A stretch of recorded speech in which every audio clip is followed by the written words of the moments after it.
So today is the parade ng Metro Manila Film Fest. How excited you are?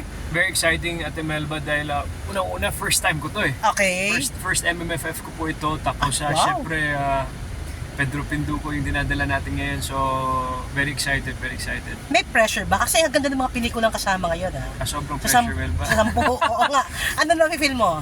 Very much. Bukod sa Pedro Pinduco, definitely pinagbitahan. Una excited dahil 10 amazing movies. Yes. Lahat sila. Napakatindi yung mga pelikula ngayon, mga artista, mga directors at lahat ng mga Vilma productions. Santos, Sharon, Alden. So just to be part of the lineup is a big honor already. Aside from that, I'm excited na mapapanood natin mga kababayan, mga kabataan din ang Pedro Pinduco dahil sobrang iba tong Pinduco ngayong 2023. At sigurado ako hindi naman sana, sigurado mag-enjoy sila dahil bakbakan to, comedy to at may drama din ito. You came from ABS-CBN, right? Mm. Now sa Channel 7, dami mong proyekto, no? You have Black Rider, you have Unang Hirit. Anong feeling mo na ang dami mong trabaho ngayon na binibigay sa'yo? Papasalamat talaga ako sa GMA na they recognize this and they give me all these opportunities.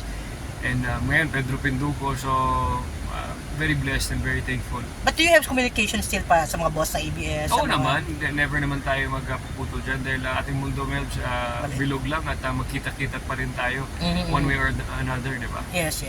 This is your, pang ilang Pasko mo nakasama si Sarah? Pangatlo. Kamusta ang pangatlong Pasko? Very good, very Anong good. balak nyo? Bukod sa Pinduco? Pinduco lang eh. Yun lang yung priority yan. Pag Pinduco, 25, 26, going up to January 6, Pinduco tayo. Hindi, pero syempre 24, ano lang, simpleng Noche Buena, ano ba balak mo? Oo, simple Noche Buena with the family, yun lang. But just to be with the family and we're excited to all-out support sa Pinduco dahil, again, first MMF. Manonood siya definitely sa 25. Sarah, may mga back screening ba kayo? May mga Sarah? back screening ngayong December 19, nasa Cebu kami, may special premiere yung Cebu dahil syempre Okay, Bisaya ako, okay, Cebu okay. 22 dito naman sa Mega Mall. What do you look forward for 2024? Maraming marami tayong mga plano on-cam and off-cam. As an artist and as a businessman, we have a lot of plans to come for this 2024. Na-mention mo sa isang interview mo na yung first 6 months pala ang pinakamahirap. Tama ba? Sa married life nyo, oo. Why do you say that? And kamusta na after that? Why do you say I think the before getting married and in the first 6 months is very, very challenging because it's two people getting together, especially na never kami nakatira sa isang bahay, isang bubong, etc. So a lot of adjusting, a lot of learning. But these challenges are all very much worth it, no? To get to know and strengthen the relationship. How is she as a wife? Kamusta siya? Brilliant, very amazing. Can't ask for more.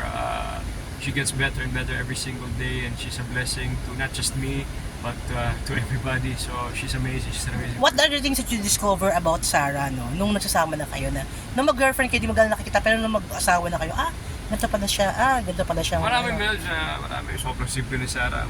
Marami siyang mga gusto na gusto ko rin. Marami siya na gusto na ayoko. So maraming mix and match. And masaya. The adventure together is amazing. Marami sa mga fans sa Ashma talaga ang nag-aabang. Baby plan, meron pa ba talaga the next year? Yun ba ang wini-wish mo? Pinipray Praying, may dragon baby tayo, Melba. Sana. So, pag-pray natin yan. Pero gano'n na rin kung gusto ba ni Sarah magka-baby na ako sa kasakali? Gusto namin. So, hopefully this next year sana. Next year sana magkaroon na, no? Ay, paspasan mo na. Oo nga eh. For 2024 ba, I hope you don't mind, ano? Are you hoping na sana maayos na kung naman mga samaan ng loob? With your parents, maayos na. Sabi nga namin, kung may superpower si Pinduco, ano yan, the power of love, hindi lang sa parents but sa lahat ng mga tao na mamahalin natin yung isa't isa dahil yun lang yung paraan kung paano magiging mabuti ang isang tao or isang community. So hindi lang sa parents niya, no? Pero sa lahat ng tao, yun ang kailangan. Okay, can you please, may question ka? Anong pinaka-thesis ng movie mo? Raf, teka lang yung boss natin sa TV5. Okay. Buksan ba talaga? Ma'am, teka lang, interview mo